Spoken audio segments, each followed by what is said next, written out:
Yes, folks, that's right. The hour of the time is back. We have not met with any unfortunate or unforeseen anything, as many of you may have thought. I want to thank all of you who called WWCR and Swiss America Trading, wondering what happened to the hour of the time. WWCR has been experiencing some kind of difficulties that resulted in the hour of the time being cut off precipitously during 4 programs over the last 3 nights. And between the cutoff of the hour of the time during this time slot last night and now, they have been working to iron out those problems, and I have been assured that without any unforeseen new difficulties or accidents, that it will not happen again.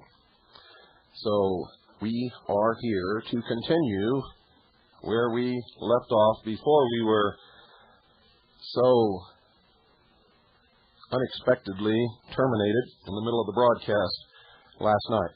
We will also be in our regular time slot later tonight, which is 9 p.m. Pacific, 10 p.m. Mountain, 11 Central, and midnight Eastern Standard Time.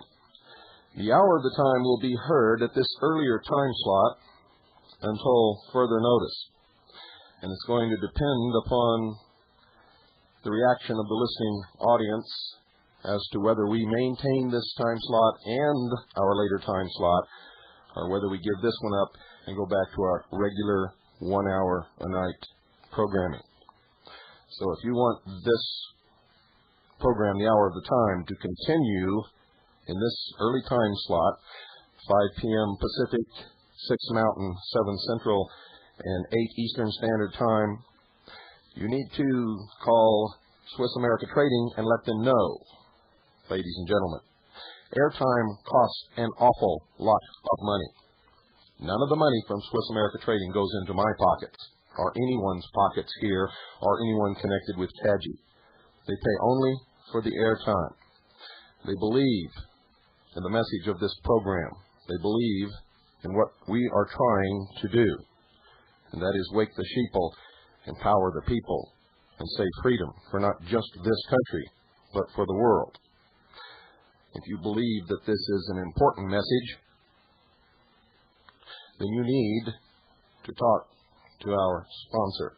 Irregardless of what happens during this time slot, ladies and gentlemen, we will continue with the later programming of the hour of the time.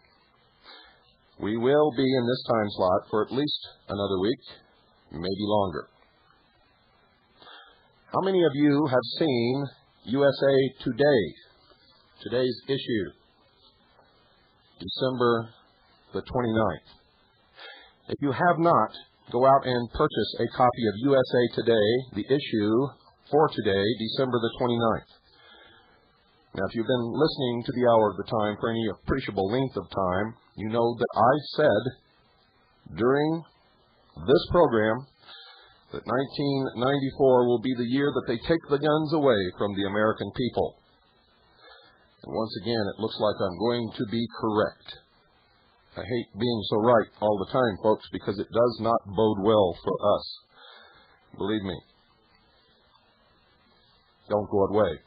I'll be right back.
The Federal Reserve is a central bank. That's right. It is a central bank. A central bank attains, ladies and gentlemen, its commanding position from its governmentally granted monopoly of the currency issue. And this is often the unsung key to its power. Invariably, private banks are prohibited from issuing notes and the privileges reserved to the central bank. Now, that's the first quote, one of four, that I left off with yesterday.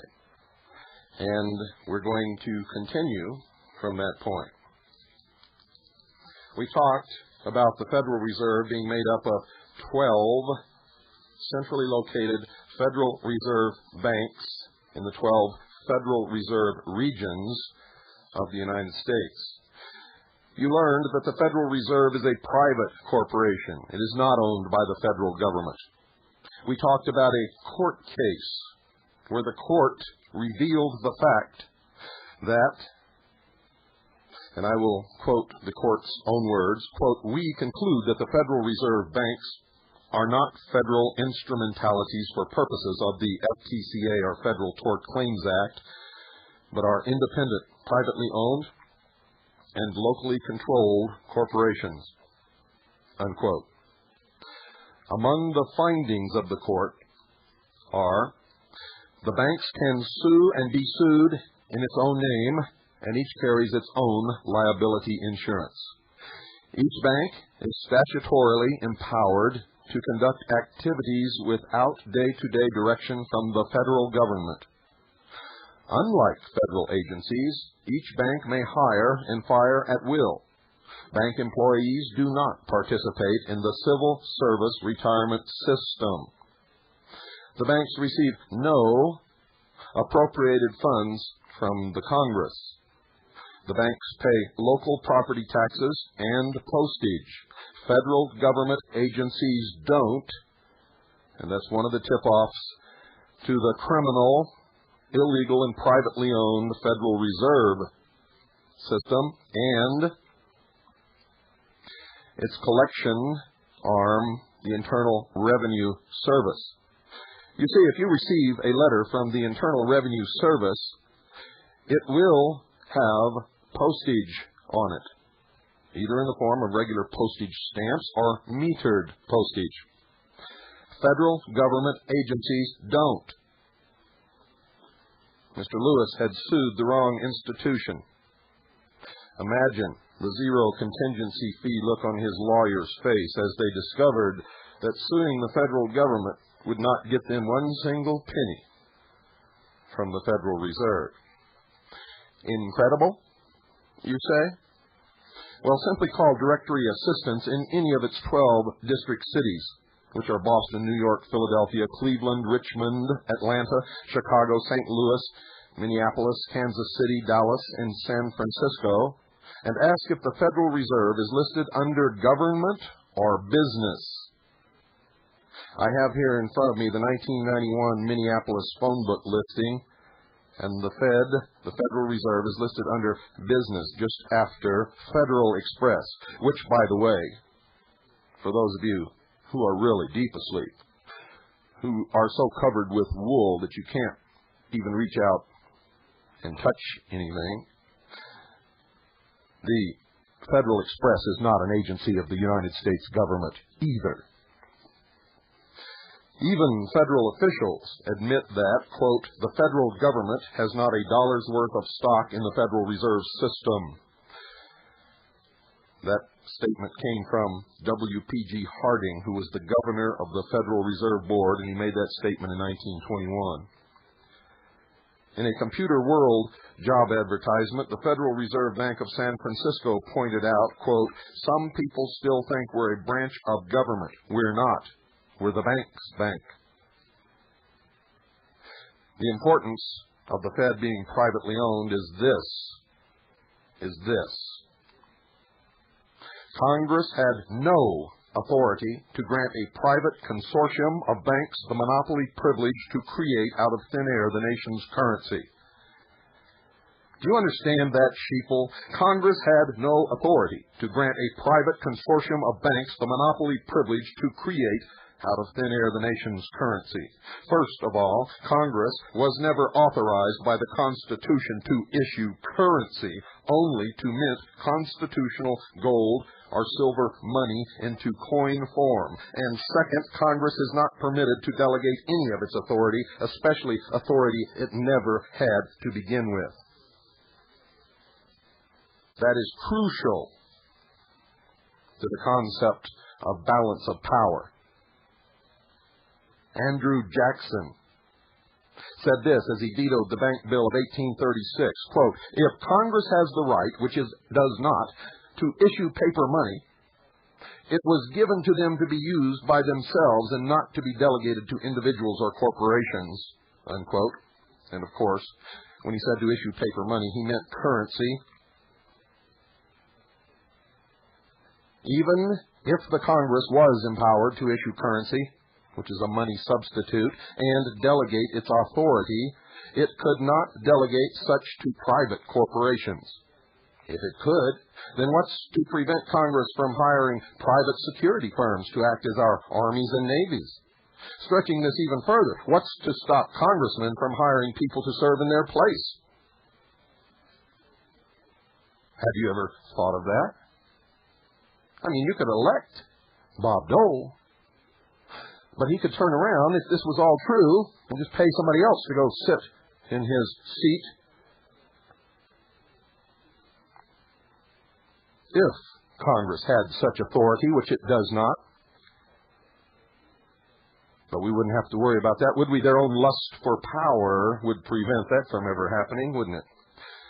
Though the president nominates the Fed's 7 board members, who are routinely approved by the Senate without the vicious grueling given to Supreme Court justice nominees, the Federal Reserve operates as an instrumentality for, not of, the United States. Independent of Congress, is subject to neither Title V nor to the scrutiny of the Government Accounting Office, the GAO, and the Federal Reserve has never in its history been audited. The Fed is also immune from state and federal taxation. They have never paid one single penny of tax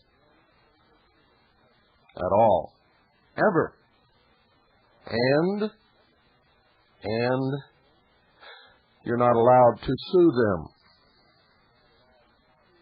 How about that? If they were audited, it would disclose the greatest, most successful heist, theft, stick-up robbery, whatever you want to call it, in the history of the world. Now I quote from 12 United States Code 531. Federal Reserve bonds, including the capital stock and surplus therein and the income therefrom, shall be exempt from federal, state, and local taxation except taxes upon its real estate. This federally privileged tax-exempt monopoly corporation is privately owned by, according to the best knowledge available, the following 8 families: the Rothschilds of Europe, the Lazards of Paris, the Israel Moses Sefs of Italy, the Warburgs of Germany, and the New York Lehmans, Kuhn Loebs, Goldman Sachs, and Rockefellers.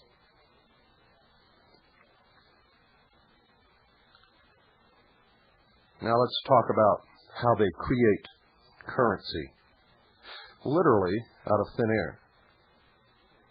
Baron de Rothschild, the Adam Smith of international banksters, said this, quote, "Permit me to control the currency of a nation, and I care not who makes its laws," unquote.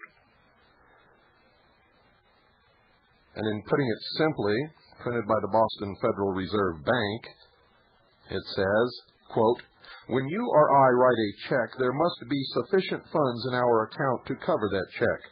But when the Federal Reserve writes a check, there is no bank deposit on which that check is drawn. When the Federal Reserve writes a check, it is creating money. Creating money. And what they meant was irredeemable currency, because as you've already learned in a previous program, money is only gold or silver coin, according to our Constitution, and according pretty much to the entire history of the world. Federal Reserve notes are no longer backed by gold or silver.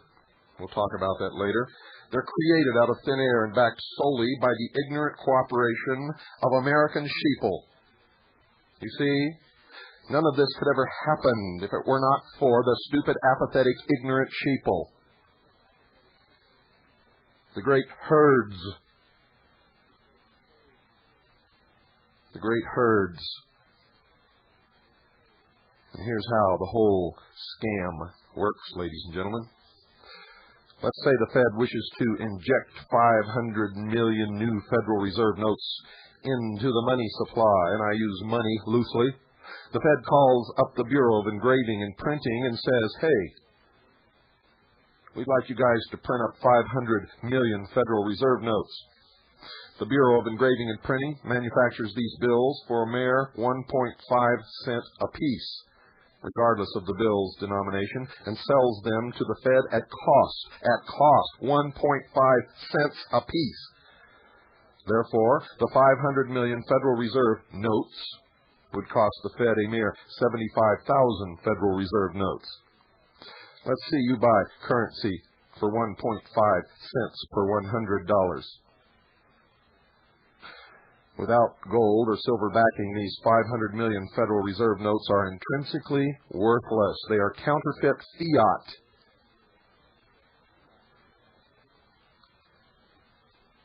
Beyond the sheeple's ignorant willingness to accept them, Federal Reserve notes have no value whatsoever.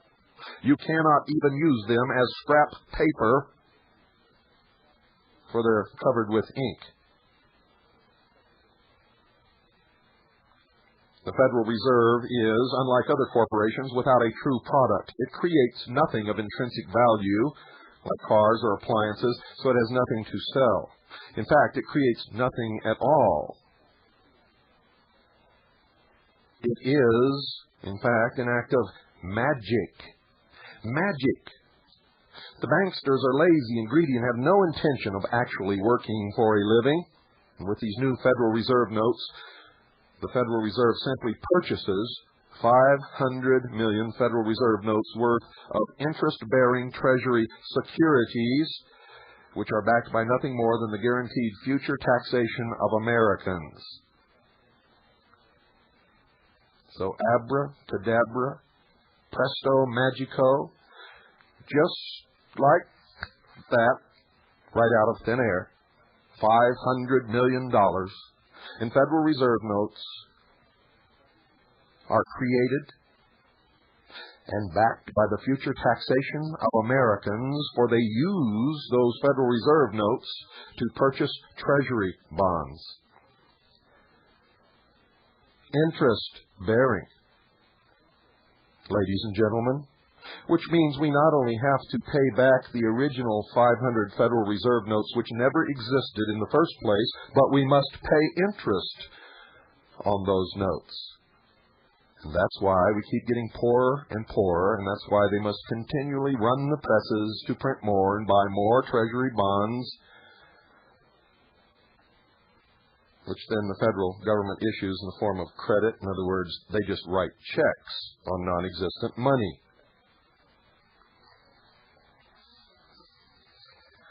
How about that? Senator Jack Metcalf said this, quote, "What further proof do we need that the Fed is not an agency of the government than to understand that when the federal government needs more money, and he also meant currency, why is it that nobody but me knows what money is?" I don't mean that literally. There are a few more of us who know what it is, not many. The Fed does not merely create and print it as it would do were it a government agency. No, the Fed creates it as a loan and charges the government interest on it, unquote. Now, granted, ladies and gentlemen, the Federal Reserve could spend its Federal Reserve notes and make as much as $98.98 profit over its 1.5-cent cost per 100 Federal Reserve notes, but that's grossly unsophisticated for people of this ilk. Remember, the Fed is nothing but the largest counterfeiting operation in the entire world. Why spend your funny money when you can loan it out to suckers at exorbitant interest? When your debtors can't pay, simply foreclose on their mortgaged assets. Now that's power over the rubes. You know what a rube is? That's what people who work in the carnival call the sheeple. Besides, folks, it's more fun than going on a mere spending spree like some cretinous lottery winner. And do you really think they care if you counterfeit $100 notes in your basement? Do you really think they care? Not at all. In fact, you're printing $100 notes in your basement and putting them out on the economy actually helps hide their theft. You see, because when they do this, much of what they create is put out in the form of credit. In other words, no currency is even printed in many instances. For instance, if a Federal Reserve bank loans you $50,000, they do not create $50,000, nor do they have it in reserve. They just make a bookkeeping entry that they loaned you the money. Then they either issue you a check or credit your account, in which case $50,000 has just been placed on the economy that does not exist. Now, if all of you listening to this broadcast would attempt to just get enough cash to pay off every bill that you own, you would quickly discover that there is not that much currency in existence. And I'm just talking about the listeners to this broadcast. Most of you, in your daily routine, never touch a dollar bill. You use credit cards or debit cards, or you write checks. Are you beginning to understand? That's why checks were created. That's why credit cards were created. To hide the fact that the actual currency is not in existence. And in any case, there is no money at all, except in the vaults of Swiss America Trading. Isn't this illuminating? Oh, me. You see, even though the federal government indeed manufactures Federal Reserve notes, it is forbidden to spend them without first borrowing them to the Fed, or from the Fed, I should say. Now, this sounds absolutely nuts, and it is.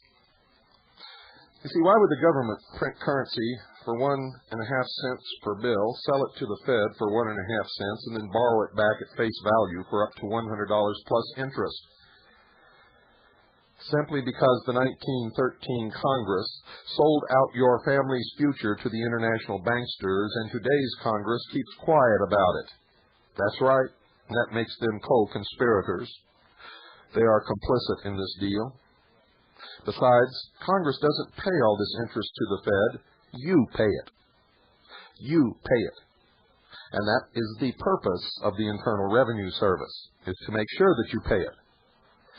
And this has been going on for over 80 years, and Americans are only just now waking up to this obscenity, and it's only a few of us who are waking up.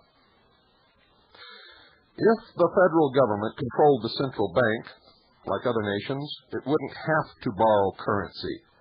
It would simply have the Bureau of Engraving and Printing print up however much Congress wanted and spend it directly. And there would be no interest due on it. However, no borrowing means no interest income for the banksters, so Congress added the unique feature of a privately held central bank.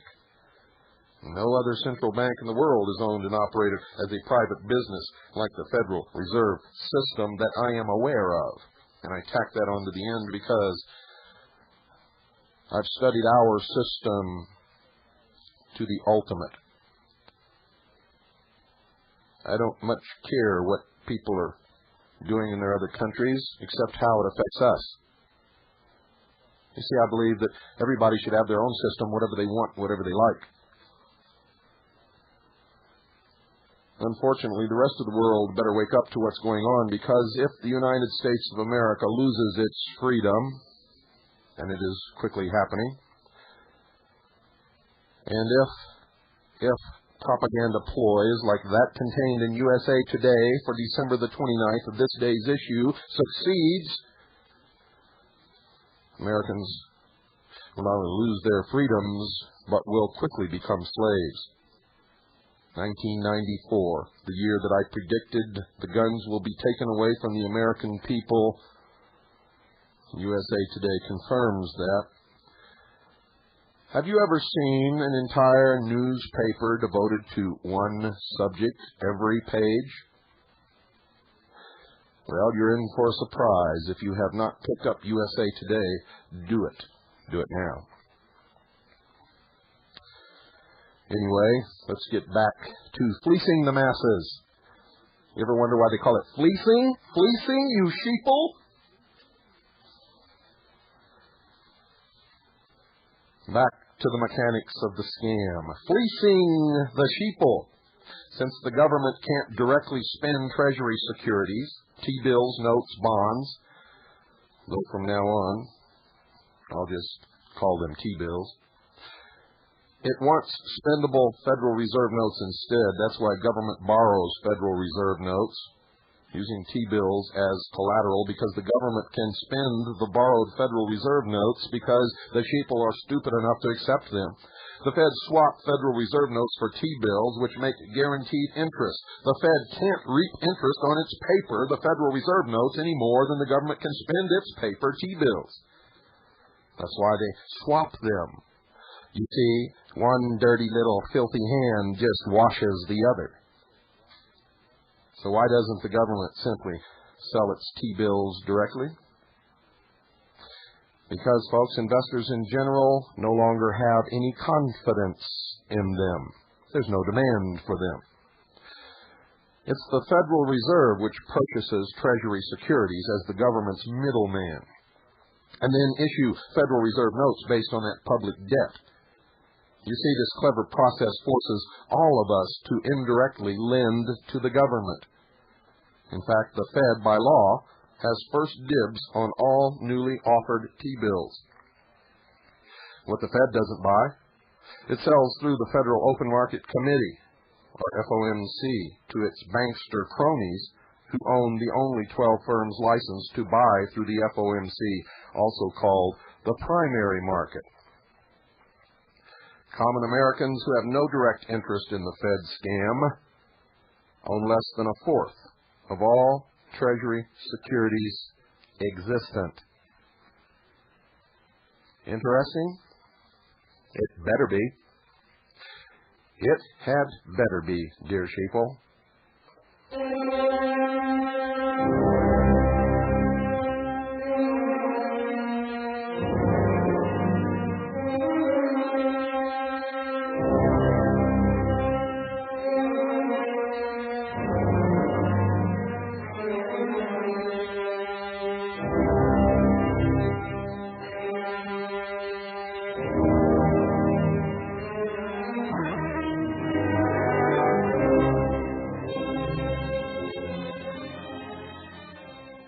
Our sponsor, Swiss America Trading, can help you in the coming months and years to make sure that what you have doesn't disappear like a puff of smoke in the Magic Act as Federal Reserve notes are created out of thin air.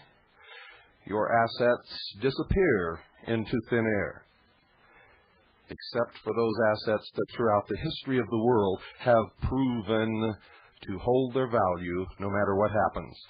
And that's just only one asset, ladies and gentlemen: precious metal in its various forms. The best form is in gold or silver coins for those are readily recognized as being value, as being money, as having a specific intrinsic worth by anyone. And in hard times, you can take one of those coins, gold or silver, it matters not which, into any alley or into any woods or into any back room and purchase whatever you need to survive on whatever market exists. And those kinds of markets always exist wherever people exist in hard times and in oppressive societies. We all know that. If you don't have what you need to barter what you must have, you will not survive. It's just that simple. You see, because ultimately, man always comes under the laws of nature, and the laws of nature proscribe that only the fittest will survive, the smartest, the fittest, the strongest, the most cunning.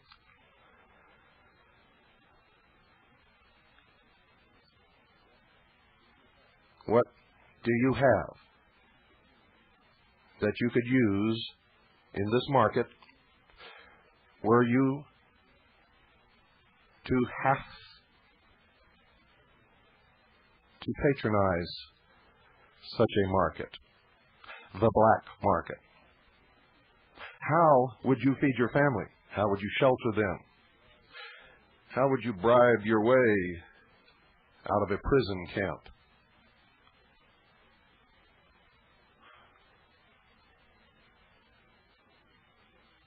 I want you to look at the faces of your loved ones who are no doubt sitting around you now. Look at those faces,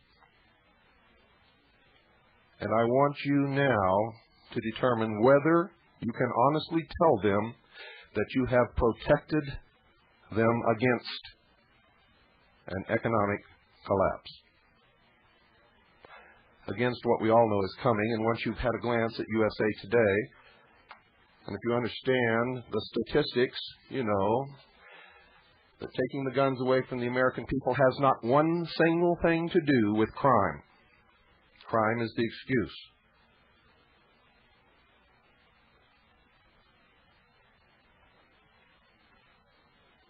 It is to protect the socialists against those of us who would rise up with gun in hand to reinstate the Constitution as the supreme law of the land, legally and lawfully, with the law and God on our side. That is why they want the guns out of the hands of Americans. They intend to destroy this nation, destroy Christianity, and whether you believe it or not, Orthodox Judaism, and all fundamentalist religions, including the Nation of Islam and the followers of the Prophet Muhammad, because you will be asked to bow down to Mammon, to Baal, to the old god of the sun, Osiris, the light, Lucifer. And since there are many of us who will never do that, they must take our guns away from us.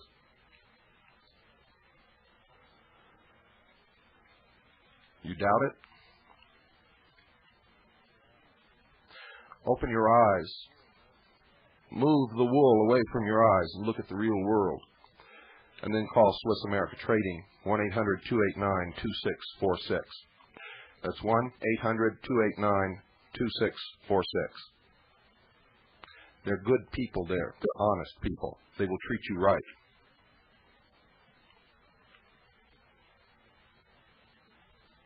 I back that statement with my personal reputation. If they ever do not treat you right, you contact me immediately. If indeed something is not right, I will ensure that it is corrected.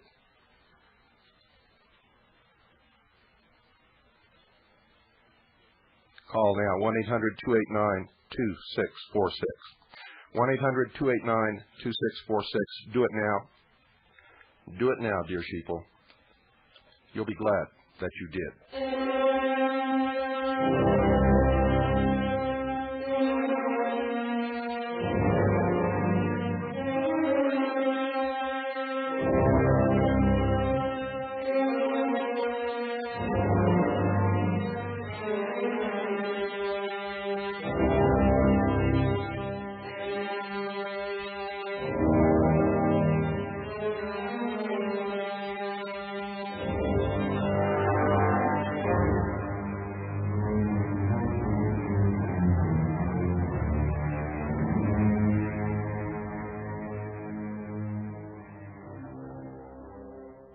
Howard S. Katz, in his book, The Paper Aristocracy, said, quote, "In reality, our government is bankrupt.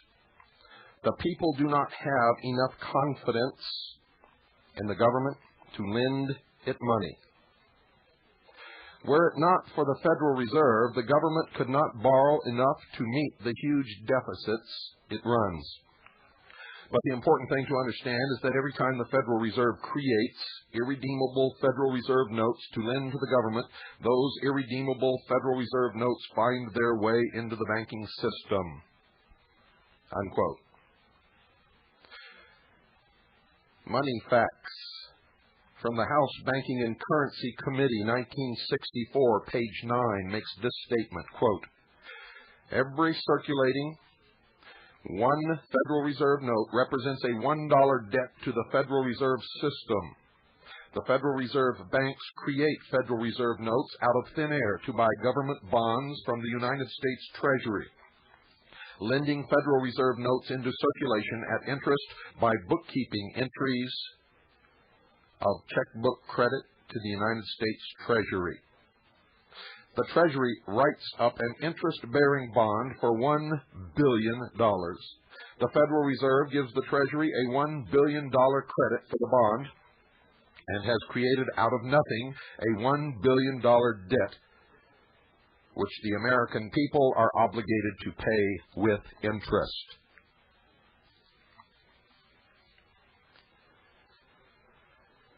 Federal Reserve notes are nothing more than Treasury securities broken up into small pieces and reissued to us ignorant saps, sheeple, stupid, ignorant rubes at a premium. This is called monetization of debt. Eventually, these T-bills are redeemed. They always have been. And where does the Treasury get the Federal Reserve notes to pay off the Fed? Why, from the American taxpayers, that's where. It's you. It's you. Not I. It's you who pay the banksters interest. Federal Reserve notes are nothing more than IOUs for Treasury securities, which are guaranteed taxation on our future toil. Here's a sample of how we get fleeced. Our labor is taxed by the federal government to pay off maturing Treasury securities owned by the Federal Reserve, which is owned by the international banksters. How about that? Make you sleep well at night?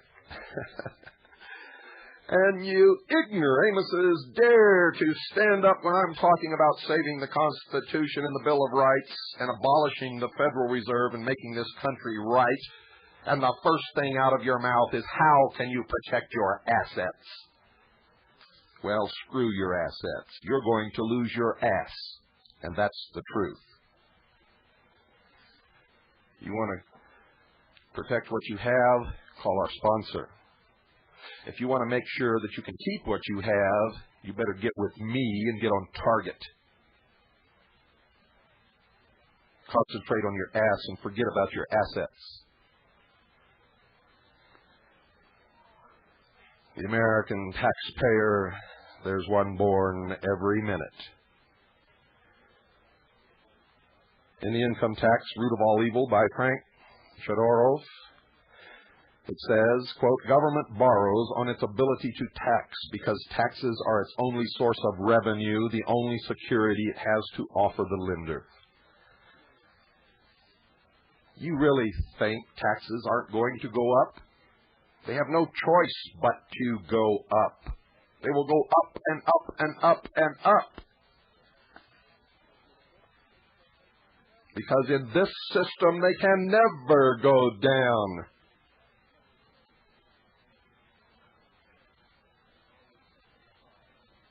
You're always so surprised when they increase the taxes after they promise that they won't. As if they could ever not. They must. Why are Treasury securities considered the safest investment in the world? Why? Because American taxpayers are an almost bottomless source of wealth who have always allowed themselves to be robbed, fleeced, under the guise of income taxation. That's right. And it's illegal. It's illegal. It's illegal under the Constitution, and the Supreme Court has ruled that income taxes are, in fact, an excise tax and cannot be levied against an individual or his income. Sheeple.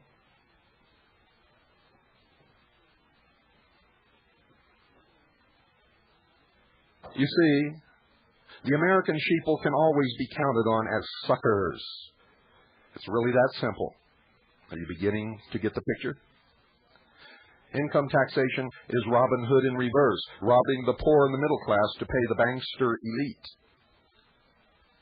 In fact, every penny of income tax you pay goes to the Federal Reserve as interest payment on the national debt. The middle class shrinks, and eventually it will disappear. And that was the reason for a graduated income tax, as written in the Communist Manifesto by Marx and Engels.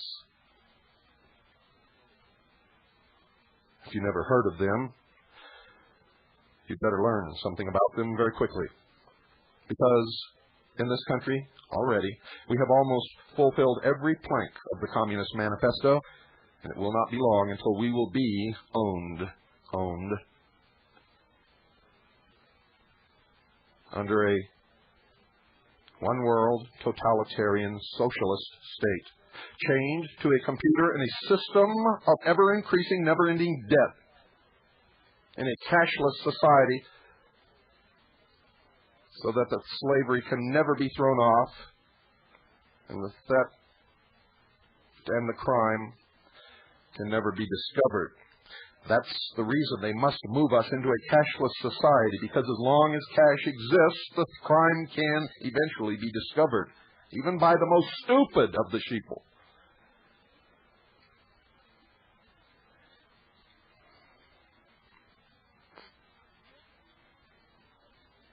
Every penny of income tax you pay goes to the Federal Reserve as interest payment on the national debt, and for nothing else. Howard Katz in the paper Aristocracy said this, quote, "In order to make exploitation worthwhile, the exploiting class must be much smaller than the exploited. If 70% of the people enslave the other 30%, they cannot get enough from them to make it worthwhile. But if 5% of the people can enslave the other 95%, then they can live in luxury off the labor of others. The problem is that 5% of the population cannot enslave 95% by pure force. The power is clearly on the side of the majority." So what's the solution to this? The solution, as practiced countless times throughout history, lies with the intellectuals. The function of the intellectual in this context is to convince the 95% majority that the system which exploits them is proper and just, or necessary and unavoidable, or external and true. In the Middle Ages, the priests preached submission to the kings and nobles and told the people that a bad ruler was the punishment of God. Rebellion was disobedience to God. In the 20th century, we have seen a return to the medieval type of intellectual, but now he is not garbed in the robe of a priest. Now he adopts a modern point of view and dresses himself in the guise of science. No longer does he talk of ethics and theology. In tune with the times, he talks of economics. But his function is the same as that of the medieval priest, to rationalize and justify the current aristocracy and convince the majority of people to submit. With the enactment of a legal tender law in 1933, the basic system was created which is now leading to the formation of an American aristocracy. The bankers and the Federal Reserve have, since that time, used their privilege to create a $250 billion paper Federal Reserve notes. The interest which they have charged on this fiat money represents wealth stolen from the American people. This is the basis of the system. It is to protect this income-producing privilege that the bankers are forced to expand their power and constitute themselves an aristocratic class. Do you understand it? And Howard Katz is wrong, because the priests are still preaching the same tune, only today it takes a different form. It can be called the power of positive thinking. Or what is it that Reverend Schuller calls it? In the Crystal Cathedral?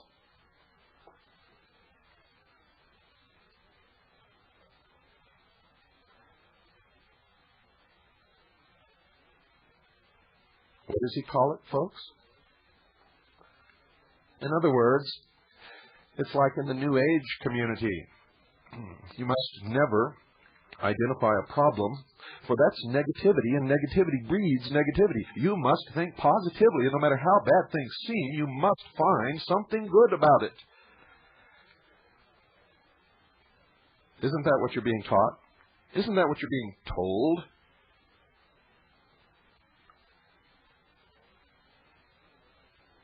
Oh, it sounds nice on Sunday morning on that TV set.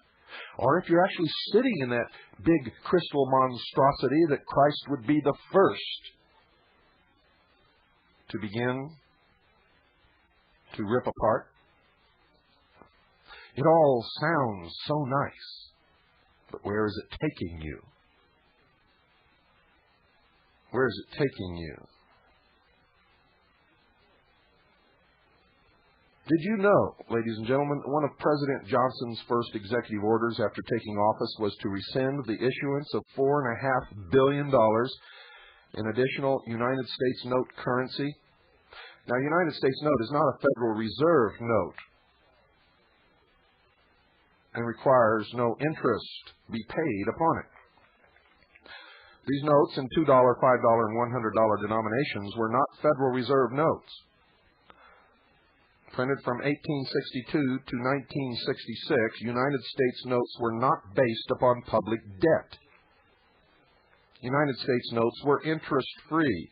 It was because of the real money, the gold and silver coin minted by the United States government, represented by United States notes, which could be exchanged for real money, gold or silver coin, that this country became what it was at one time, the greatest nation in the history of this world, with the freest people, with the most opportunity, the best education, and the most promising future in the world, but not anymore. United States notes were interest-free. No interest means no indentured service and no profits. You can imagine how thrilled the banksters were about this. You can just imagine. And you should look into it. Notice how the 1928 note said, quote, "will pay to the bearer on demand," unquote, while the 1963 note contains no such promise. Although the 1963 series U.S. notes were irredeemable for real money and thus inflationary, at least they did not secretly enslave the public like Federal Reserve notes. United States notes were the last bills to be issued rather than borrowed into circulation. Lincoln's and JFK's assassinations already have many eerie similarities, all revolving around real money. Could their common association with debt-free currency unlock the mystery? Lincoln, after all, ladies and gentlemen, created U.S. notes back in 1862. By 1967, U.S. notes were very quietly being withdrawn. These red seal bills are a reminder that we haven't always been slaves to the privately owned Federal Reserve System. Just a reminder. Could the murderers of Abraham Lincoln and John Fitzgerald Kennedy have been the same ones who penned this protocol? Quote, a nation or world of people who are, let me start that again, folks. I'm quoting from memory, and usually I get it right. Quote, a nation or world of people who will not use their intelligence are no better than animals who do not have intelligence. Such people are beasts of burden and stakes on the table by choice and consent. Unquote. You'll find that in Chapter 1 of my book, Behold a Pale Horse. In fact, if you had purchased my book at its first date, I should say, I don't know how many editions have been printed by now. It's been the underground bestseller for the last 3 years in a row. But if you had purchased that book when it first rolled off the presses in December of 1990, you would have been awake at that point. In fact, you would have been awake until that book was finished. For everyone who picks up, Behold a Pale Horse, does not sleep until it is finished. That is the word that reaches my ears. If you would like to have a copy, if you're a CAGI member, it's $25 post-paid. If you're not a CAGI member, it's $30 post-paid. That's $25 for CAGI members, $30 for everybody else. Send it to William Cooper, P.O. Box 1420, Sholo, spelled S-H-O-W-L-O-W, Arizona, 85901. That's P.O. Box 1420, Sholo, Arizona, 85901. Remind me some evening to tell you the story of how this little town acquired the name Sholo. Good night, dear sheeple, and God bless you all.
Everyone